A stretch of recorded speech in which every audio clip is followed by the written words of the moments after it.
go ahead. Thanks, Katie. I'm excited today we have a chance to learn from the story of Auris Health, a fascinating tough tech company that's been on a 10-year journey of risk retirement, value creation, with the partnership of a very diverse set of sources of capital, different types of capital in the capital stack. So with that, please welcome the Auris Health story. So, yeah. Anne. Yeah, come on up, guys, thanks.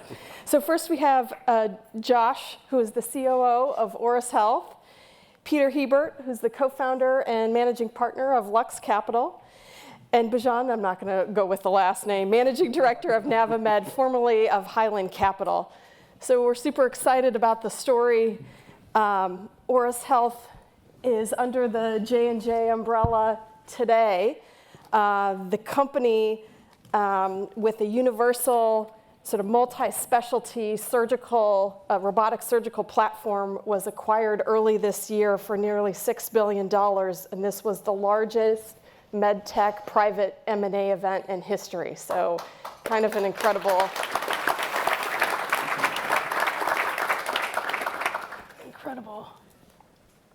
We'll just give a few of the visuals that the team can talk through a bit as makes sense for their story. But I think we wanted to start, Bijan, with you, with a little bit about the origination of the company. Yes, so I was the seed investor in Auris, and the story goes actually way back. So I was a venture capitalist here in Boston and then in Palo Alto at Highland Capital Partners, kind of an old white-shoed venture capital firm here. I wrote it down because I actually looked it up this morning. So it was October 29th, 2003. I was 2 months into an internship while I was at business school here in Boston at Highland. And I got an email that a guy named Fred Mall wanted to come in and pitch 2 companies to us. He was starting 2 companies at the same time. Now, I knew who Fred was because I went to medical school before I got into the medical device industry and before business school. And Fred was the creator of this thing called Intuitive Surgical, which at the time was a $5 stock in 2003. Kind of a little bit of an uncertain future, but some of the coolest technology you had ever seen. It was a lot of tough and a lot of tech. And so I took the meeting with Fred because Fred was backed by my partner, Bob Higgins, who founded Highland 15 years prior in a company called Origin, which was at that point Fred's second company. Fred had then started his third company, Intuitive Surgical, which is now a $60 billion market cap today. Then his fourth and fifth company is what he was pitching us at the same time. First time I've ever been pitched 2 companies. One was a hair robot for hair restoration, hair plugs, and the other was an atrial fibrillation robot. And my partner Bob, who founded Highland, said, I don't know if it's these 2, but Fred's going to start another Intuitive at some point, so just stay really close to him. And that stuck in my head. So 6 years later, I'm living in Palo Alto for Highland, and I called Fred because I would try to get lunch or dinner with him every 6 months just to stay on top of what he was doing. He was running a public company. One of those companies he pitched us in 2003 had gone public. And I said, Fred, what are you thinking about doing next? He said, you know, maybe there's a microsurgical robot that we can get started. So basically think of intuitive centimeter scale robotics for surgery. No one's done it at millimeter scale. So maybe we can do that. And that, you know, actually in the back of the Dutch Goose in Menlo Park, a lot of companies have been started at those booths. We had that conversation, and basically 3 months later, we had a term sheet to Fred to basically take part in a seed round, which ended up being $2.5 million invested at a $3.7 million pre-money valuation, which was astounding.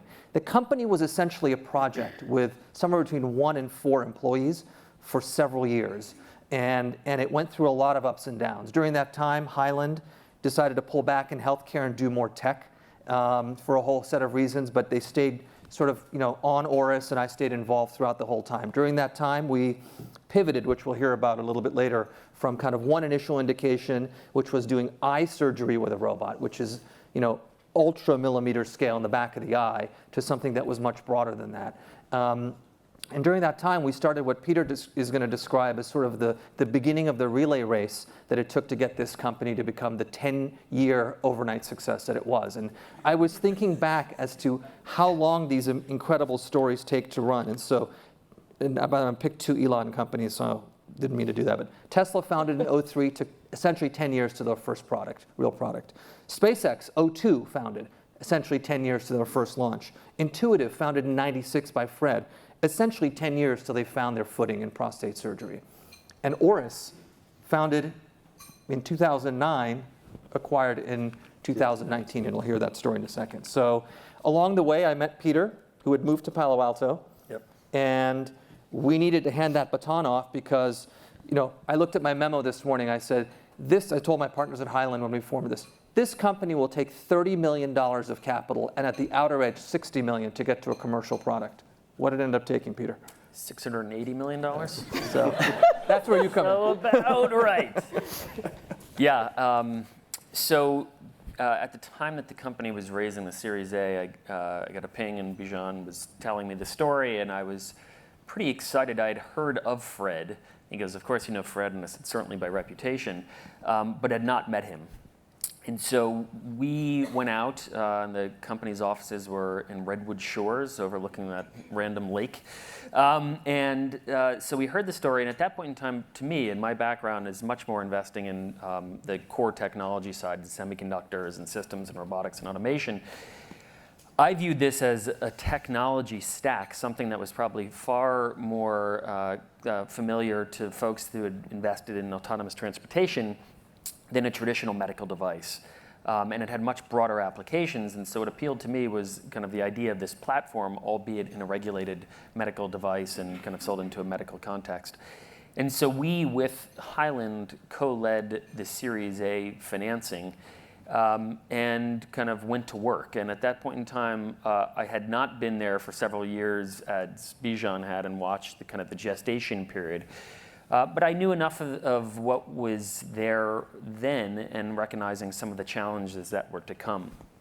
But as much as, and it's really hard to fathom this today, where you have this large outcome, which of course is the reason that we're here on stage, and you have Fred Moll as a starting point, you figured, well, this was obvious, right? Of course this was going to work. And the reality is, while it wasn't perhaps 9 lives, this had a bunch of different near-death experiences, and no one got it. I'm not probably naive enough to appreciate the fact that probably the reason that we were even leading the Series A at that point is probably because a number of other people looked at this and they said, yeah, never gonna work. There's an 800-pound gorilla called Intuitive. The game is played, it's over, they're victorious. And so we were probably foolhardy enough to say, you know what, I think there's something here. And so that's why we ended up leading it. But the reality is, most of traditional med device, we didn't really go to the medical device venture community. My view, and this is just one individual's perspective, is most of those people were so battle-hardened. The industry had really been hammered in the past 10 years. The outcomes were in the low to mid hundreds of millions of dollars after probably $100 million, $200 million of capital raised, and so no one was thinking big. There was no one that was willing to take a leap of faith that you can create a large platform company in this area. And so from when we invested in the Series A, all of the investors that we went to were outside of medical devices. And the idea that we had, the vision that we had, that this is a technology platform, you have to kind of reconsider what this is, the modularity of the approach, the fact that you can do a number of different surgical procedures, it's not just the traditional market served by Intuitive. And so starting with the Series B, we took it to a fund affiliated with Peter Thiel, who we knew was contrarian, we knew liked to be provocative and think differently. After that, we brought it to Viking Global, a large hedge fund based in New York. They were extremely sophisticated investors. They had a lot of experience in healthcare broadly, but biotech, med device, and they led $150 million financing. And then the next 2 financings after that were also led by very sophisticated hedge funds that had kind of crossover efforts. But at no point in time, there was also some strategic investors, but at no point in time did we go to any medical and device investor between the Series A to ultimately the Series D1, which is the final round before the company is acquired. I should mention, kind of similar to Bijan in terms of how often you have an initial thesis and how often that's wrong. The person who put us in business is one of the founders of the Carlyle Group, and we saw him, Bill Conway, a couple months after the completion of the transaction. He said, you know what I have right here is your original investment memo from Auris. And I said, oh God, I don't even remember writing it, but okay. He's like, so it says right here, and it wasn't 30, you think this is going to require $60 million of capital. And he goes, how much did it end up raising? I'm like, $680 million. He goes, okay, and then it says 2018, you project, I think it's $300 million in revenue or something. He said, what did you actually generate? I believe it was about $5.25 million, but you know. Who's counting? Yeah, so we had a rough idea, and to me, the key takeaway, certainly the market mattered, specifically also the need and desire of the large multi-billion dollar, multi-hundred billion dollar medical device companies needed to invest in this space and needed to own this. But really the people mattered most. And that's where Josh certainly comes into play. While Fred was the founder, I'm not going to give you too much credit, but I think Josh was really the driving force in the last number of years, and even today, because this is still an ongoing entity. And you know, I want to hear his perspective, but he came in and made a transformational impact to the company. Yeah, so the Auris Health story has been an incredible one. My introduction to them was far less exciting than what Bijan and Peter has outlined. I actually met one of the first 4 employees at a burrito shop in Redwood City, and I had been in medical devices and diagnostics my entire career, and he actually coincidentally was a high school buddy of mine. And when I asked him what he was doing, he said he was making robots for eye surgery. And I knew a little bit about eye surgery, and the outcomes were pretty darn good. And I thought, gosh, any tech that you add to that is going to have such marginal utility. You know, you really should think about working in another space. Fast forward some 6 to 12 months later, they had taken some of that core technology, the micro technology that Bijan had referenced, and pivoted into endoscopy, which is the space that I was in. And for those of you that are not intimately familiar with intervention, there's really 4 ways you can get into the body. You can do open surgery, you can do endoscopy, percutaneous approaches, and then minimally invasive surgery. And long story short, when I came to Auris for an initial demonstration, I'll tell you that a picture doesn't really do any justice to the technology when you see some of the images on screen here. I was blown away by the fundamental technology, which is essentially a series of telescoping endoscopes that can maintain very tortuous shapes in the body and navigate much further into organs such as the lung, which is our first application to help physicians biopsy early stage nodules. And when I saw this technology, I realized that there were 2 things that could be leveraged from this. Is that one, you could take this gap in what physicians have today, which is either a needle stick through the lungs or an endoscope where they're essentially shooting in the dark, and you could enhance their capabilities. But beyond that, you could create new techniques. So if you had precision control very deep in the body, yes, you could do a biopsy more effectively, but you could also introduce therapy in ways that it doesn't exist today. And then the second part of the vision that got me, which is really not that well told in the images, is that it's not only a multi-specialty robot that gives you better control in the body, but it's also multimodal. So we haven't gone public with a lot of these applications, but you can combine open technique, minimally invasive technique, endoscopic technique, and create new categories of care. And so we really canvassed the interventional space looking for unmet needs, and we focus on lung, kidney disease, as well as colorectal cancer, and those will be our first 3 applications. But as far as the people are concerned, you know, it takes a massive team. When we exited to Johnson & Johnson, there were 300 associates, so it's certainly very little to do with just me. It's Fred and the other 299 associates that make this happen. And then today we sit as a company of just shy of 700 people. So explosive growth even in the last 6 months, and it's been a heck of a journey, so open up for discussion. I was wondering if you could say a bit more. You had described not going, Peter, to kind of the med tech investors, and I'm interested in, was that a purposeful conversation? Were you sitting down and thinking about, maybe Series B, and like explicitly you're like, oh, we're not going to any of those folks, and then how did you decide kind of who to go to? So maybe you could give us some more insight especially for the founders and entrepreneurs in the room, like what did that set of conversations look like? Did you take 2 and you got feedback and it was like, oh my gosh, we're not going to any more?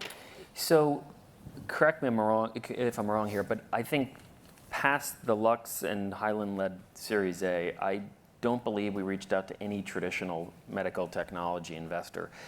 And my view was that it was generally risk tolerance, and the desire would be to focus it on a much more of a higher probability, but ultimately lower outcome, where there's a lot of it, like from the med tech world, it's pattern recognition and best practices that also then leads to a unwillingness to actually expand beyond the swim lanes that they're traditionally operating on.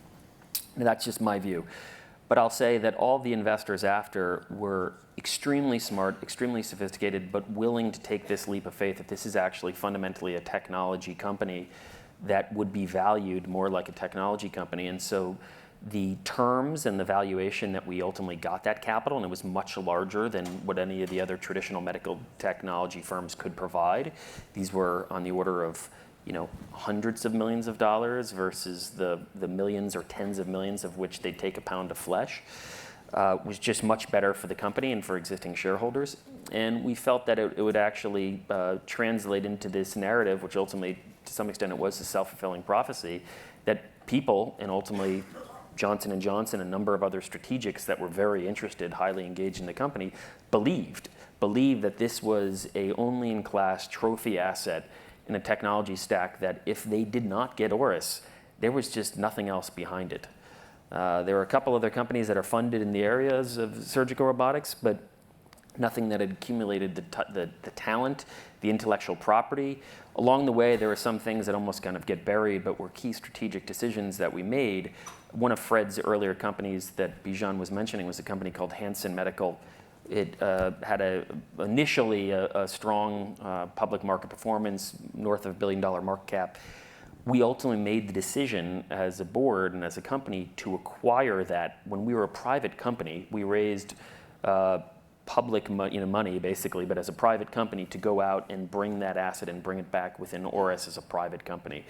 It gave us a huge boost in terms of intellectual property, but also projected this desire to be a dominant player. It wasn't just like we were trying to keep the things tight and stay out of other people's way. We, with that transaction, introduced ourselves as we have world-changing ambition. Exactly. There was one other part of that, which is, I remember talking to Fred about the syndicates we were trying to form, and he said, I've raised maybe 25 rounds of capital in my various companies to date, or 25 different venture capitalists have led those rounds. And of those, like 24 of them are no longer in the business of doing medtech investing. Yeah. And if you think back to 2009 to 2012, those of you who have had anything to do with medical technology might remember, if you were around back then, that I did the stats. 70 of the leading 100, meaning you've made the most investments, 70 of the 100 leading medical technology venture capital funds were gone. So those who had done the leading 100 of investments between kind of 2000 and 2010, 70% were gone. So there was a decimation of that world. I don't think it's actually even come back today. Part of it has to do with the factors that Peter said, which is that business turned into what they themselves, I was a medtech VC, what we would call playing small ball. And the problem with small ball is it took $100 million to play small ball. So it didn't sort of work. And so we just knew that wasn't going to make sense as a capital source for us. And so, Peter's not going to take a lot of the credit, but I think the relationships that he and Lux brought to this new cadre of investors that, candidly, me as a medical investor would have never thought of reaching out to. The Vikings of the world, the Peter Thiels of the world, those are directly as a result of the network and relationships that Lux brought. And that's part of that baton race, is if you're an entrepreneur, to think about strategically who you bring into your next round. Not just the valuation, not just the person, okay? Not just those things, but actually the firm and the network of relationships they have with future capital providers. I think that's absolutely vital and sometimes overlooked in terms of how if you're in the position to pick your VCs, that is a factor that to me is really critical. What is the ecosystem that Peter and his partners live in? Well, it wasn't my ecosystem. They were able to pick up the phone and get Thiel and get Viking in there. And to me, that was absolutely vital in getting us to think differently as a company. We'd never viewed ourselves as a med tech company once Peter got involved. Yeah. We viewed ourselves as a tech company who happened to be doing something in medical.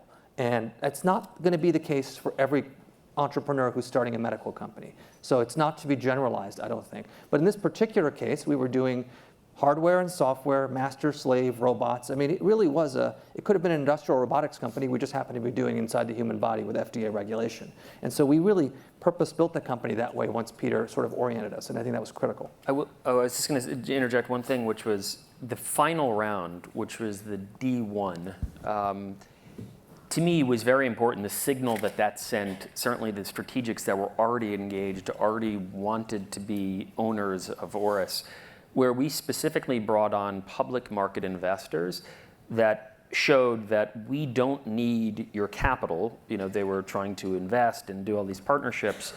And actually, the plan of record is for this to be a public company. And so we brought on Wellington, which is obviously a large mutual fund based here, Partner Fund Co2, a handful of other large public managers who actually are probably some of the largest shareholders of Johnson & Johnson, as an example.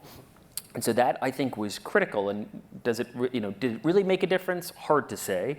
But I think that certainly J&J and some of the other strategics that were interested saw that as a signal, okay, these guys are actually going to take this company public. They don't need our money. It just changed the overall tenor of the discussion and the negotiating leverage. So. Yeah, and final point I would add is as a fourth-time med tech entrepreneur, the ecosystem that we were able to create was really refreshing. It was the first time in my career where I felt like we had a board that was willing to go long, that was willing to support all homegrown full-stack investments. So Bijan referenced it, but developing your own robots, developing your own consumables, developing your own software, developing your own cloud analytics, developing your computer vision algorithms, and we had full stack. And so it was the first time that I felt I was operating with a board and an executive team, as well as an overall organization that was willing to develop technologies from the ground up that were very specific purposed for the clinical needs that we were trying to address. And it just made a world of difference. And I think that the result clinically speaks for itself, and as well as in the outcome for the company. So on that point, it's fascinating to hear the financing strategy and how solid and thoughtful that was. As an operator and the entrepreneurial side, how did that change your thinking about product development, milestones, sort of what your ambitions were? Across the board. So I was able to help with the fundraising from Series C forward, and I can just tell you that the conversations were entirely different. In my previous medical technology experience, it was like all about focus and what's the one thing you're going to do well. And the one thing that we were aiming to do well with Auris was much broader, which is to have these universal adaptive robotic intervention systems, which is really broad, right? So how are you going to do multiple approaches to the body across multiple specialties? And so it really inspired us to change the way that healthcare and intervention is delivered. So the way that we thought about milestones was moving as quickly as we could, because there was a ton of competitive pressures, but also getting the products right. It's really hard. The engineers in the shop will say, before we cut metal, we should be sure that the requirements are really where they want to be. So the one thing it allowed us to do, knowing that we had capital, is we were able to canvas and do our ethnographies and really get the front end right. And then, for lack of a better phrase, we say it all the time internally, is just boogie thereafter. Once you knew what the anchor points were and what the targets were, we went. And it wasn't without its near-death experiences, but I think it made us a lot more bold and a lot more ambitious. We were certainly conscientious of the capital that we had raised. We wanted to preserve it and return value, but we were also willing to make bets that others I don't think ordinarily would make. You'd outsource a lot more. You'd think about trying to find a creative partner, and we were really encouraged to make the full stack, which I thought was just incredibly refreshing and is not typical, particularly in the med tech space. Could you say a bit more about the near-death experiences, and particularly if those relates to occurring at moments when maybe cash I should choose my words carefully. They weren't near death as much as there's just dark days. At the outset, you had mentioned it. It's perseverance, but one of the adjectives we look for in all of our people and the leadership team is just grit, right? You have to absolutely grind through these things. And so there were days where we did have a couple of key partners. So even though most of the technology was made organically, we'd have problems with certain subcomponents coming out of shops, and you'd be lying down, or we'd have issues where we pivoted the technology because we found out about competitive pressures that we didn't think would be so favorable if we weren't on market as soon as possible. I can be more specific. I don't know if there's any. What's your favorite board meeting ever at Auris? And this is what you're going to ask Josh to talk about. Oh. Maybe? The one after we raised a large round of capital. Is this off record? No. No, we raised a large round of capital, and then I think at that next board meeting, Josh, you can take it over from here. We found out that the platform that we all thought was going to happen had been pivoted to a completely different looking platform, which, by the way, is wildly successful commercially right now and is doubling year on year. Not viewed so favorably by new investor, though. Well, they came to their first board meeting as new investors, and I think everyone always has an oh shit moment. That was an oh shit moment. Yeah, there were a couple of those. So I don't know if you have the image of the tech, but the tech that we flashed earlier, it's a robotic cart, which is called Monarch. So that's the embodiment that's on the market. You can go and look at the intellectual property. The original vision for the company that Fred had was that every single interventional suite, regardless of whether it's an endoscopy suite or operating room, has a table. And so why isn't it that that table doesn't have the best robotic capability, position sensing, AI, all incorporated in it? And that's a big, bold vision. And so the goal was to host all 4 of the approaches to the body on that platform and be able to allow physicians to sort of modulate the way that they intervene. So you could do an endoscopic procedure if it suited a patient's particular pathology, or you can go ahead and take the lobe of the lung out. And as it turned out, we had a number of competitors that we found out that were entering the robotic space, and the management team made the decision to sort of unbundle some of those features. So we took the core robotic architecture that was on the bed off of the bed and essentially bolted it onto a cart. And we announced this, I think, after the Series C. So we had raised whatever sum of money it was at the time. And we had our board meeting, and it was going through its paces. And we said, and we have a portfolio update for everybody. We're not going to launch this bed first. We're going to do a cart, and we're going to focus on 2 clinical indications. So we actually bifurcated the company. That was a 9 to 12 month delay? And it created a 9 to 12 month delay. So you can imagine what it was like being in front of that firing squad for the next 3 hours. But ultimately, I think it was the right decision because we were able to take certain assets that we had, which this is Monarch up here, and the flexible portion or the endoscopic portion, and get it to market much sooner, which I think created tons of learnings for the organization, and also, despite the big, bold vision, created some focus, and we created 2 verticals. We created sort of the next-gen system and then Monarch, which you see here. There were, in terms of actual near-death experiences, and probably Bijan has a bunch before we even arrived on the scene, but certainly between our financing and the Series B, there were a bunch of different times where we thought we had an investor lined up and then they backed away. There was one executed term sheet and then the investor got cold feet, but just basically waited out the exclusivity period, which was 30 days or so. And then we were left with, effectively walked away, welched, and we were left there with no investor, no line of sight to capital. So that was a difficult period. I remember actually after the Series A, I was landing somewhere and I got a voicemail and it was Fred, and we'd just made an investment, I think $5 million or so, but we believed. And this is like, Fred calls me up and says, actually we have another individual seed investor and he's looking to sell. And I said, kind of that oh shit moment, oh God, what do I not know at this point in time? I clearly don't have all of the facts. And so we decided to buy that investor's stake, which I think was a pretty wise decision, but still required some amount of hand-wringing before making that decision. It ended up being something like a 70x, and that person left on the table. But all these moments where, as I said, beyond being not obvious, it was just really hard to impossible to persuade people of this world that Auris is a successful company. So with the benefit of hindsight, and it just looks like this clear linear path, but I'm here to tell you on the ground, it was ugly, it was messy, it was scary. And you need a lot of luck. We would all be kidding ourselves, maybe not Josh, but the 2 of us would be kidding ourselves if we told you we had this all mapped out. When I sat in the back of I didn't have it mapped that burger joint with Fred, we basically, I didn't have this vision of what this was going to become. It became this thing because of path dependence and people that were introduced that were not obvious, not there at the beginning. And that luck is a big part of the entrepreneurial story, who you run into, who you know, the expansion of your network. But the one thing that I bought into at that time and why I made the initial $1 million, $2 million seed investment was that my view, and this has always been my view, is any monopolistic market in healthcare can be changed with the right person. And so, building a robot, I didn't fool myself now. I sort of fooled myself because I $30 million. Okay, so I did fool myself capital-wise. But there was one company, Intuitive Surgical, that had a 100% market share. And when you talk to hospitals and surgeons, they didn't like Intuitive. They didn't like how they were treated. They didn't like the product, that classic story that we all know when you do it. And I sort of, call it naive, call it whatever. I sat with Fred and I said, we're going to do the Steve Jobs next story. We're just going to get the guy who started that thing, which is now the monopolistic player, and we're going to fund him to come and kind of beat his original product with a new thing. And it was really as simple as that. That was all I wanted to fund. And when I would have my quarterly dinners with my medtech venture peers, I wouldn't even talk about Auris, not because we were doing something super stealthy that I didn't want people to know about, because I was sort of quasi why would you be investing in a robot? Because that wasn't sort of done. Building a robot in medtech, this is really hard tech, tough tech. This was like funding a 747, a new airframe, or a new car at that point.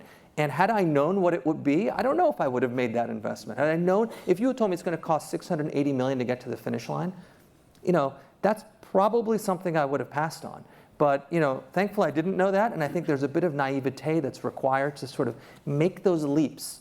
You got to just anchor on one or two things, and I anchored on monopolistic player, founder who I think is the only person who can figure out a product strategy that would unseat the product that he created himself. And that may not be true in all verticals, but in healthcare there's this I think there's this thing that comes with having done it before that matters a bit, which is not to say outsiders or people who are new or fresh blood can't be successful. But I thought, in my view of the world, you needed the guy who created that initial product. And there have been many robotics companies started in healthcare over the years, and many of them have failed because they've not had the core ingredients of that founding team. Yeah, I think from my perspective, the contrarian bet, which came in many forms. It came in the form of not focusing, and I don't mean that in a negative way. I mean, it was this broad vision. Again, I think you asked about the milestones and the funding and how that affected things. I think it did enable us to build the right robotic solution. And what I mean by that is oftentimes people will go into healthcare, and robotics is so hot right now. I see people make a widget or a manipulator to do some task or do something, but I think what is often overlooked is that when you're introducing robotics into a surgical or an interventional paradigm, the robot owns everything from end to end. So you have to have accessories that match up with that robot. The whole entire end-to-end experience and workflow has to be thought through. And we did so expeditiously, but we thought about it holistically. And I think that was a really big difference here, which, just to press that point home, it was tough tech, but funding that supported that, I think, gave us the right result. If we hadn't had that, it would have been far more difficult to pull off. I think the other reason we were successful was a serendipity of market timing. So because Intuitive was such a dominant monopolist market player in the robotic market, they were destroying the market share of traditional non-robotic surgical devices. So those instruments that J&J and Medtronic and other established medtech companies made that were used by surgeons by hand or laparoscopically, that every quarter, 2, 3, 4, 5% destruction in market share of those, which was going all to Intuitive Surgical. As Intuitive's robot, Da Vinci, started to take on more and more procedure types, eating into the bread and butter of what J&J, Medtronic, Stryker were doing. And so there was this moment, in the last year where all of a sudden the phone started ringing, and there was no one else they could call the strategics, right? There wasn't another independent company that you could call and say, I need an answer to my robot problem. Because the street was pounding on these CEOs of these large cap companies saying, what are you doing about the Intuitive issue?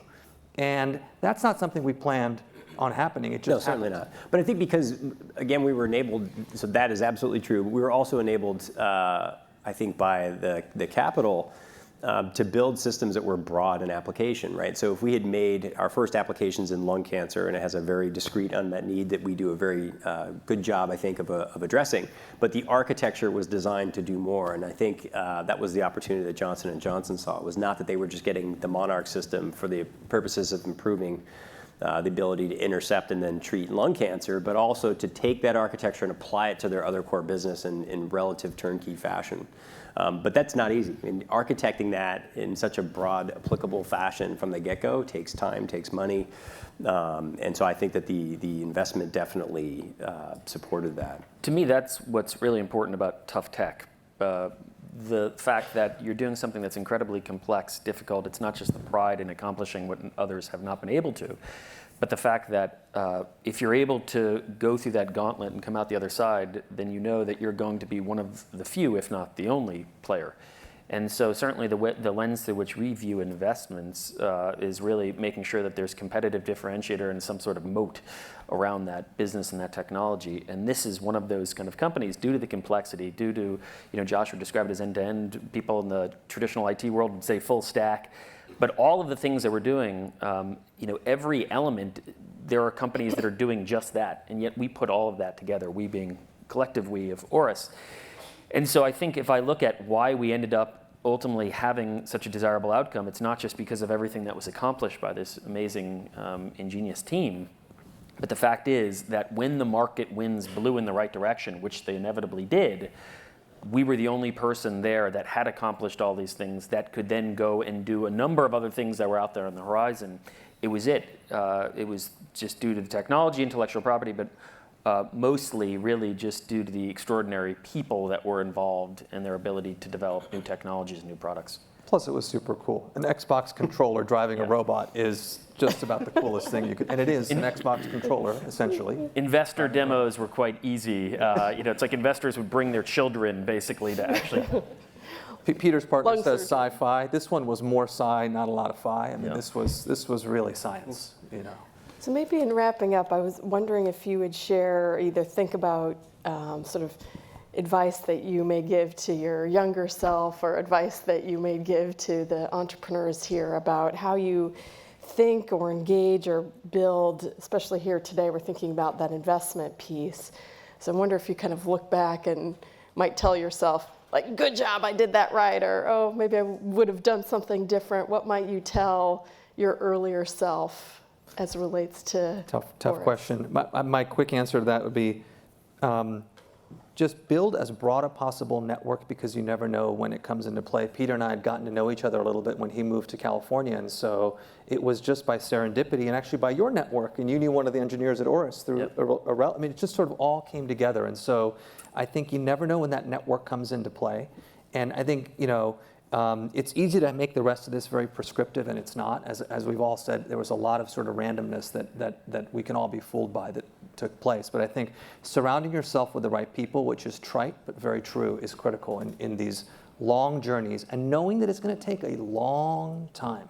It is not going to be overnight in any of these tough tech stories. If it is, then you're an outlier.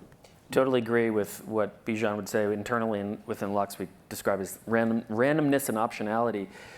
For me, as an extension to just the recent point that Bijan brought up, it's just making sure that you're comfortable being patient and deliberate. I think about mistakes that I've made in my investing career. It's when I felt the need to just act when the best action was probably inaction. And so in the case of Auris, the fact that we were patient, we made the right decisions, we pushed off market introduction, which ended up being the right decision, and we were willing to wait for that end payoff versus, I think, and I understand why, the motivations of a lot of people that are either early in their entrepreneurial careers or investing careers, and they just want it to happen all immediately. And that forces you into poor decisions, and it forces you to force shots that you otherwise shouldn't make. And I, certainly from an investment perspective, recall when I first got into the business, any investment that I made was a high five, that's great. And that is just the beginning of the journey.